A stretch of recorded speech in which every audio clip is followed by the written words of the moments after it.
Assalamualaikum warahmatullahi wabarakatuh. Selamat datang di semester ganjil 2020-2021. Bagi yang belum mengenal saya, nama saya Dahimatul Afida. Di semester ini saya mengampu mata kuliah Teori Komunikasi, Pendidikan Kewarganegaraan, kemudian Sejarah Pergerakan Nasional, pengantar ilmu sejarah. Selamat datang saya ucapkan kepada mahasiswa baru program studi Sejarah Peradaban Islam. Selamat datang di kampus IAIN Jember. Mari kita belajar bersama di satu semester ke depan dengan keadaan normal baru melalui daring. Baik, kita mulai saja materi kita pada pertemuan kedua ini. Mari kita awali pertemuan kita dengan bacaan basmalah bersama-sama. Bismillahirrahmanirrahim.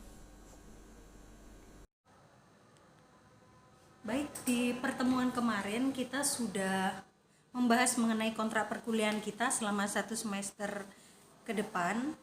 Nah, untuk pertemuan kedua ini kita membahas mengenai definisi ilmu komunikasi.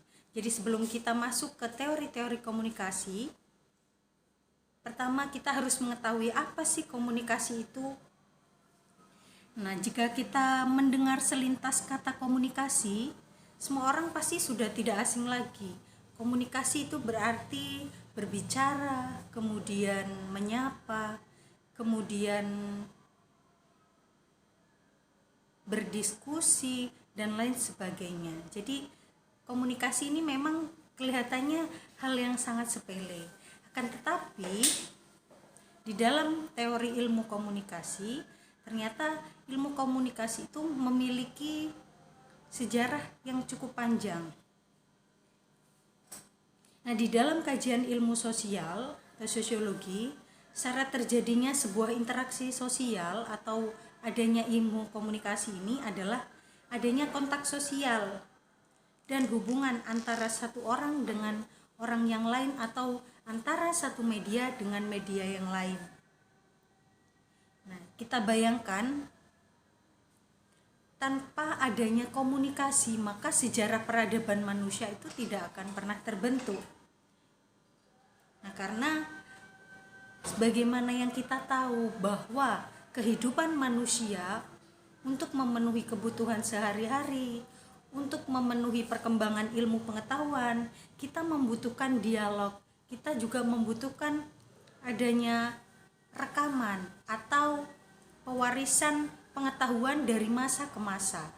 Nah, pewarisan pengetahuan dari masa ke masa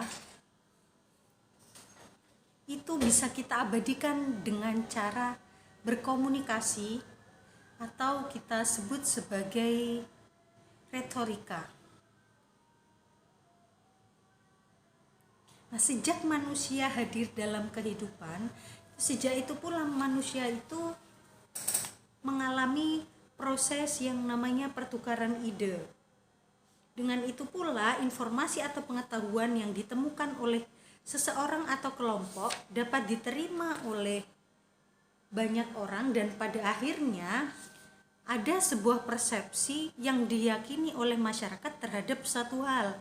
Misalnya, ketika kita menyebut HP atau istilah handphone itu juga merupakan sebuah bahasa yang telah diturunkan oleh penemu pertamanya untuk menjadi sebuah kebenaran umum bahwa satu benda yang digunakan untuk berkomunikasi atau melakukan telekomunikasi itu disebut sebagai handphone. Nah, tapi tidak hanya itu saja. Jadi komunikasi ini juga berguna dalam berbagai bidang, baik itu ekonomi, budaya maupun politik. Bahasa-bahasa yang digunakan oleh masyarakat kita, apalagi ketika kita sudah mulai memasuki masa-masa kampanye politik, bahasa menjadi suatu hal yang sangat penting untuk menyuarakan apa yang ingin dipromosikan oleh seorang politikus kepada masyarakat. Dari sinilah komunikasi juga berperan penting terhadap proses politik.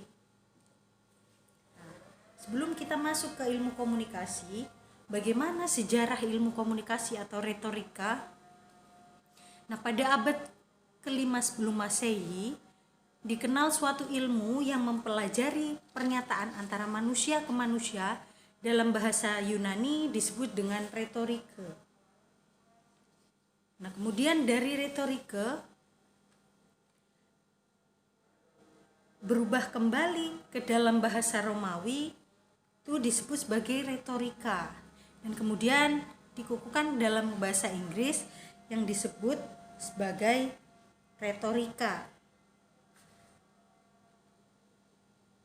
Nah, di Yunani sendiri, seni retorika ini pertama kali dipelopori oleh Gorgias pada tahun 480 Masehi hingga 370 sebelum Masehi.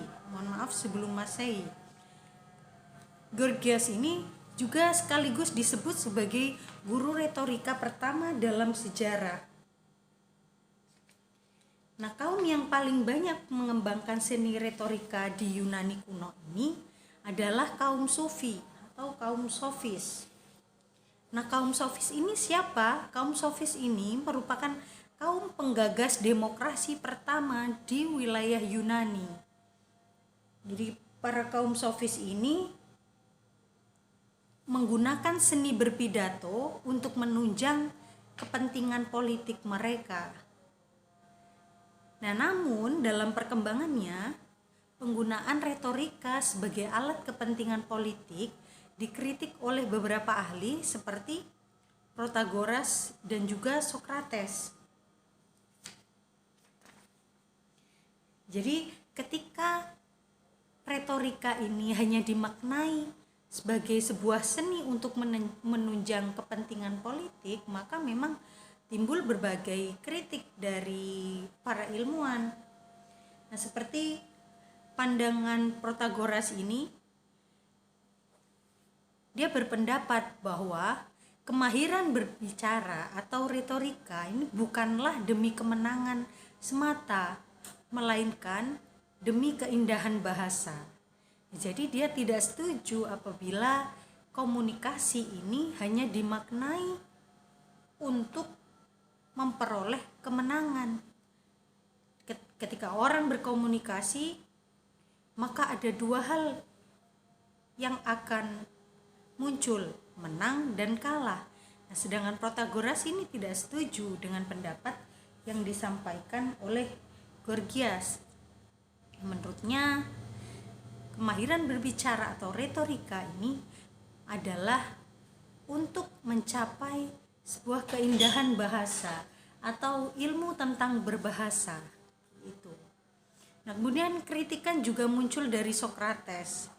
Menurut Sokrates, retorika atau seni berbicara itu merupakan suatu jalan untuk mencari kebenaran melalui sebuah dialog atau kemudian berkembang menjadi teori dialektika.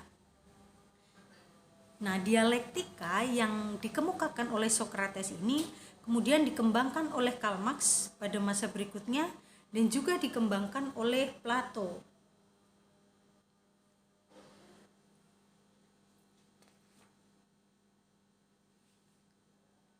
Kemudian pada masa kejayaan retorika di Yunani.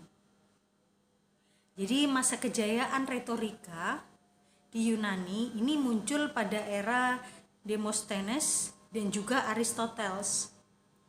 Demosthenes ini merupakan seorang pakar berpidato. Dia telah menghasilkan 61 naskah pidato yang hingga saat ini masih tersimpan di Yunani sana. Nah, di antaranya pidato yang sangat terkenal dan sangat indah itu berjudul tentang karangan bunga.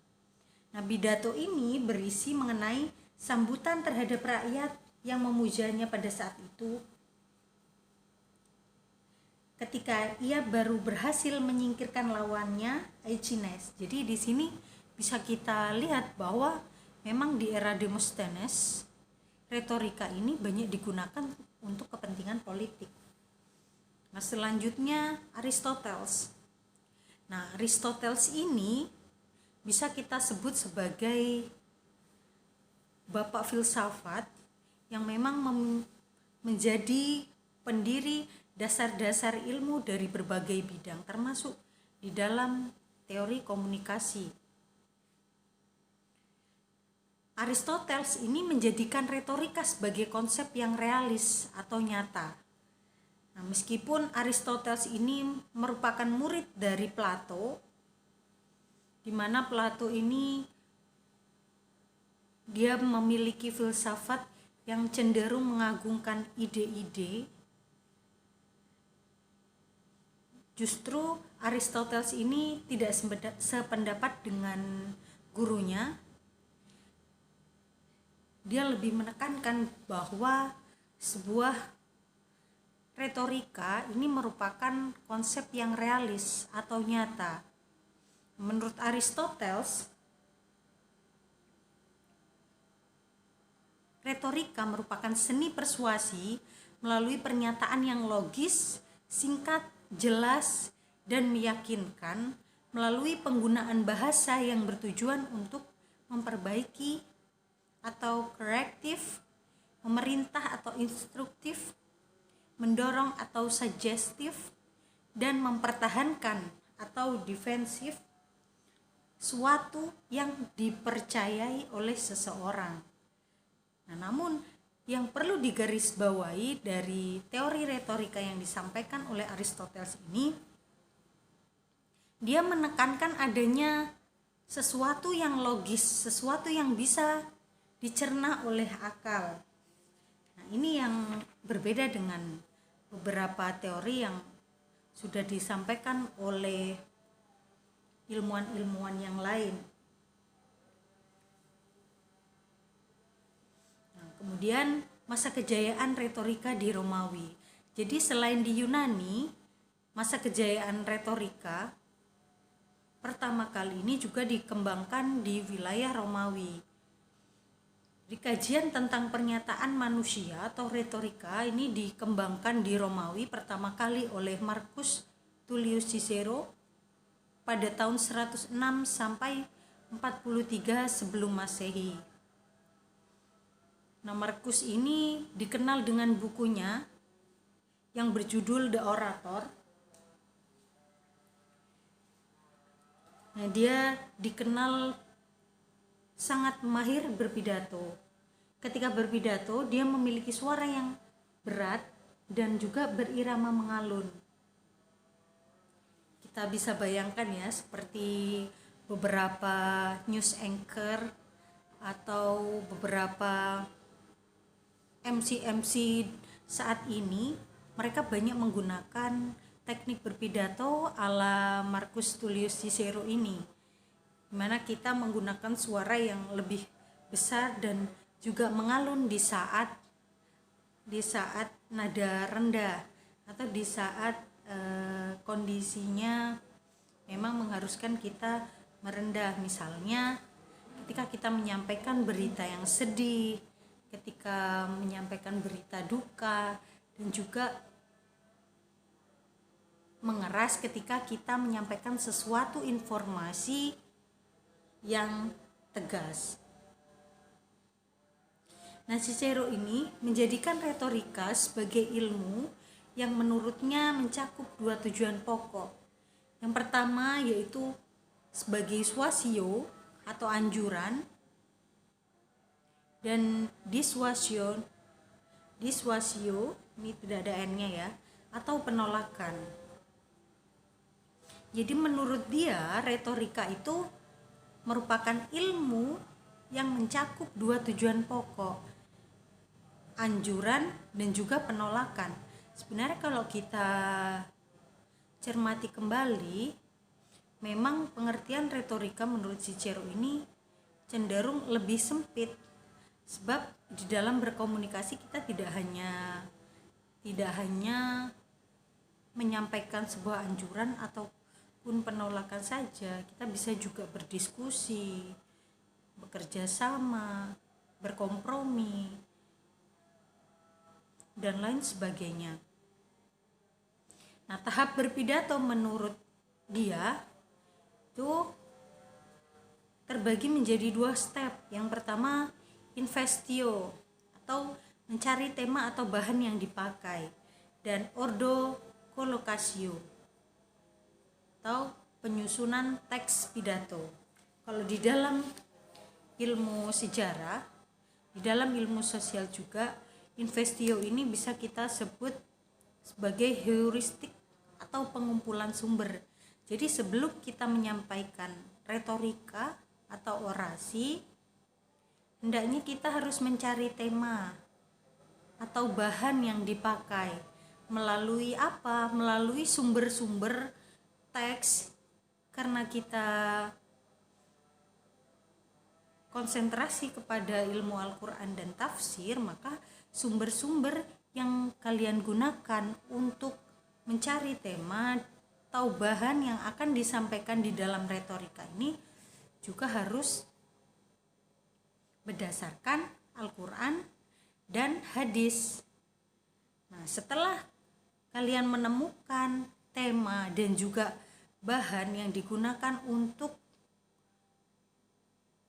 penyampaian retorika, maka langkah selanjutnya adalah lakukan ordo colocatio atau penyusunan teks pidato.